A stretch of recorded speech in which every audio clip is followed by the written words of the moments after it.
Roma me tem amor. Roma me tem amor. Políndromo.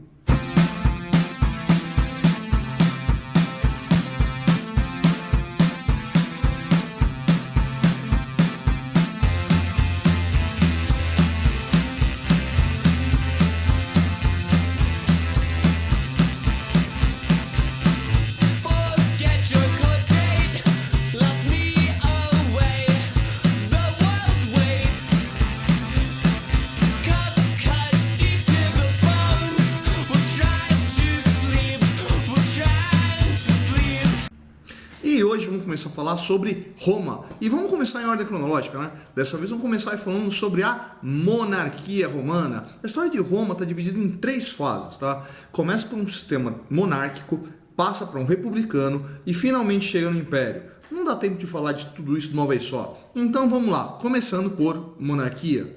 Então vamos lá, a história de Roma começa com uma monarquia que, segundo a lenda, teria começado em 753 a.C. com a fundação da cidade por Rômulo. Bom, isso é o que diz a lenda, mas a gente sabe através de resquícios arqueológicos que já tinha ocupação em Roma desde lá por volta do ano 1000 a.C.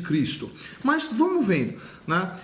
Como é que Roma nasce? Ela nasce ali do conjunto de povos que vai estar ali na região do Lácio, que vai ser um conjunto de povos como, por exemplo, os gregos, os etruscos e os italiotas. A gente sabe que no final da monarquia romana, quem estava dominando aquele território eram os etruscos.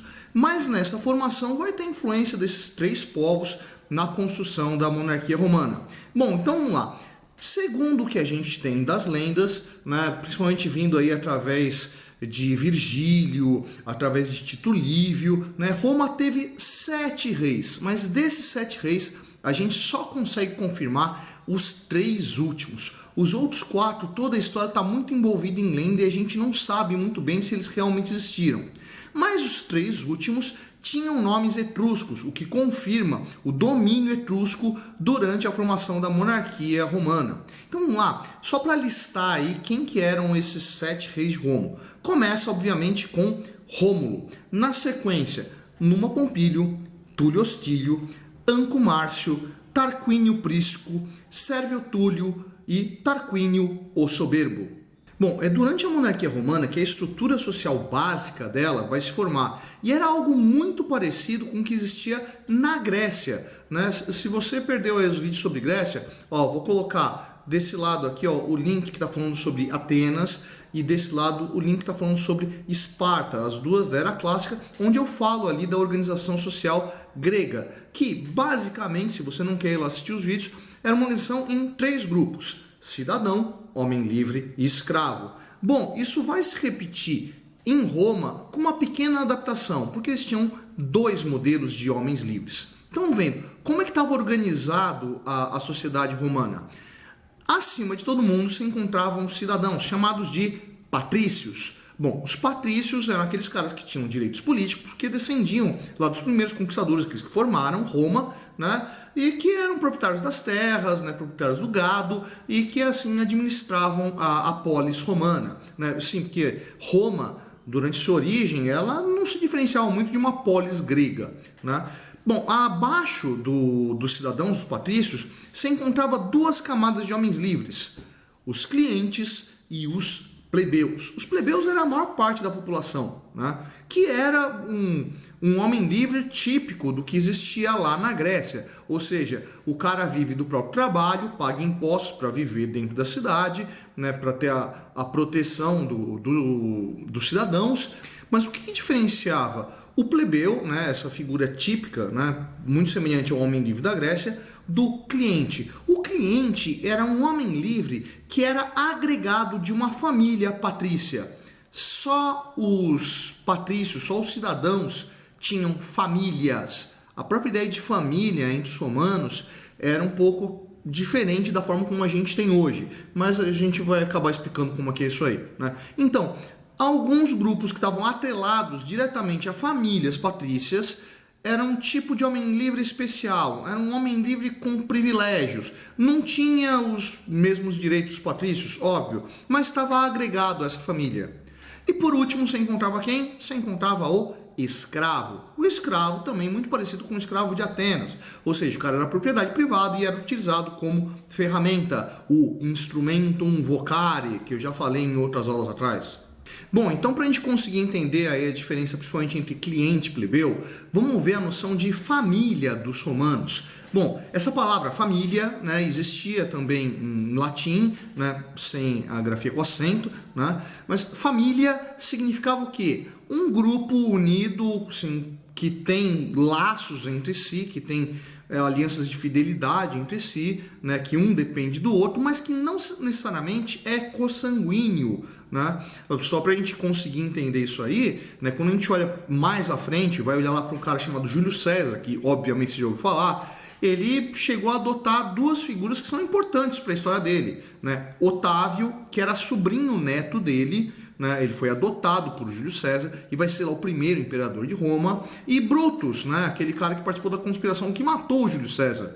Tanto Otávio quanto Brutus já eram pessoas feitas, né? O Otávio um pouquinho mais jovem, mas o Brutus, ele era um homem adulto quando foi adotado. Então, percebe que o Júlio César não pegou esses caras para criar uma criança abandonada que ele vai lá e adota e vai dar educação para ele. Não, ele passou a fazer parte da família do Júlio, né? Então, o processo de adoção era isso que acabava compondo essas famílias.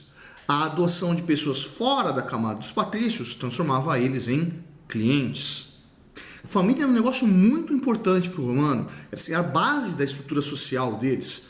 Então, essa composição da família vai dar a cara de como eles conseguem se administrar, como é que eles conseguem viver, né? Só para a gente ter uma ideia disso aí, acrescentar um elemento novo, que é um traço da religiosidade romana, que são chamados deuses lares. Bom, que são os deuses lares? Os deuses lares são os espíritos dos antepassados, são figuras meio que sem nome, né? Porque não é uma pessoa específica, mas meio que essas almas, né, esses espíritos que acompanham a família e mantêm ela protegida, né? Tanto que toda a casa romana tinha um altar dedicado a esses deuses lares, né, que era chamado de lareira. Lareira, esse espaço onde a pessoa ia lá para se aquecer no inverno, preparar comida, né? Lareira, deuses lares, e lar, o espaço doméstico que vai para além da ideia de uma casa, né? Um local onde a pessoa se abriga, né? Mas o local onde a família convive, né?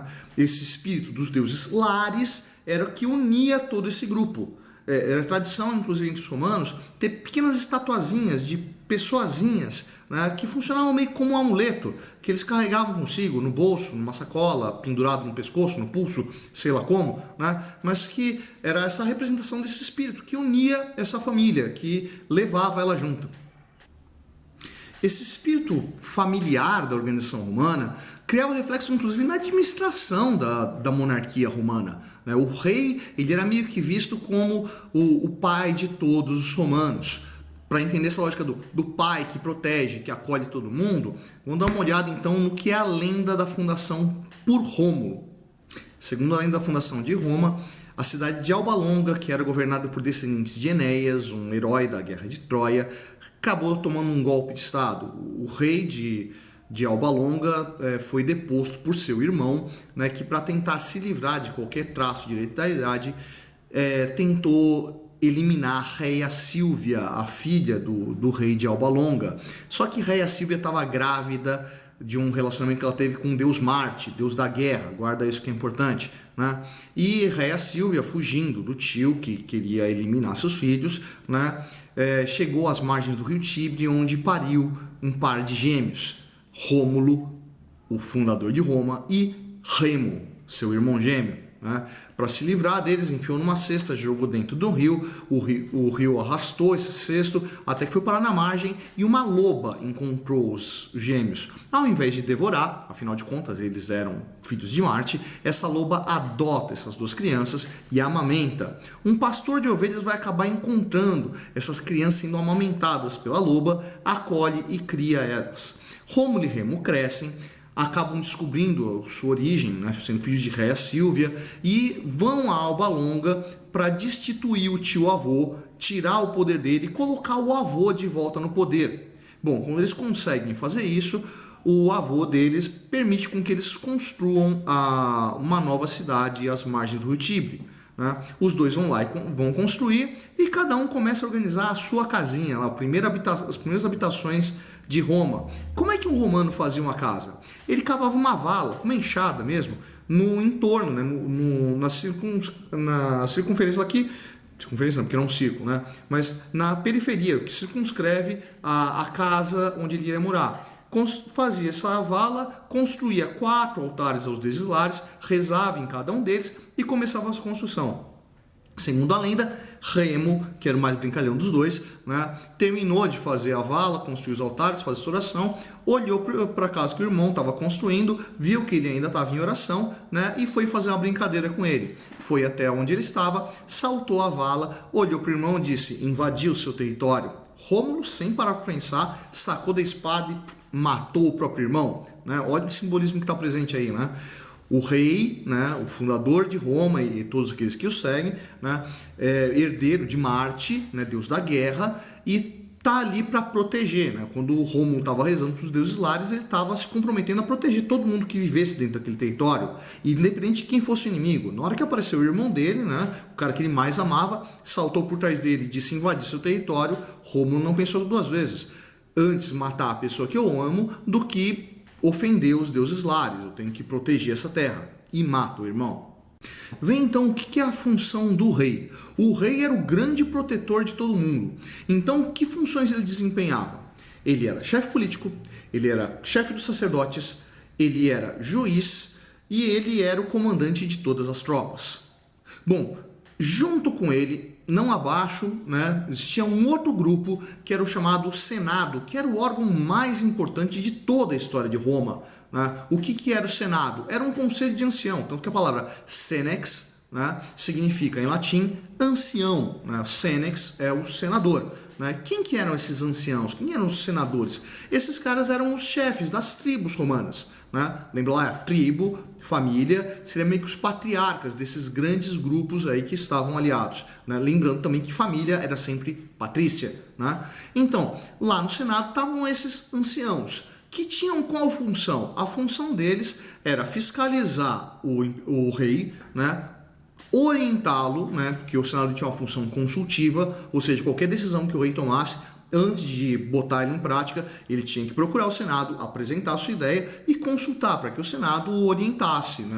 Lhe desse conselhos. Né? Caso o Senado visse que alguma das decisões do rei não eram das melhores, o que ele fazia? O Senado poderia vetar. Então, olha, essa decisão não vai para frente. O Senado proíbe que o rei tome tal decisão. Né?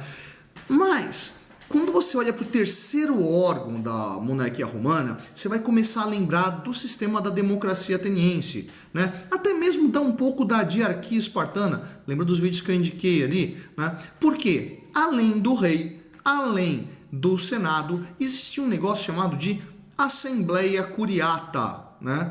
O que era a Assembleia Curiata? Era onde se reuniam as cúrias. Né? As cúrias eram essas regiões onde viviam as famílias. Né? Então ali estavam representados quem? Todo mundo que era cidadão. Né? Ou seja, o cara era patrício, era homem, era maior de idade, né? Ele participava da Assembleia Curiata. E o que a Assembleia Curiata fazia? Bom, primeiro, ela elegia os reis. Sim, elegia os reis. Né? O rei, ele não era rei por hereditariedade na monarquia romana. Ele tinha que ser reconhecido pelos patrícios.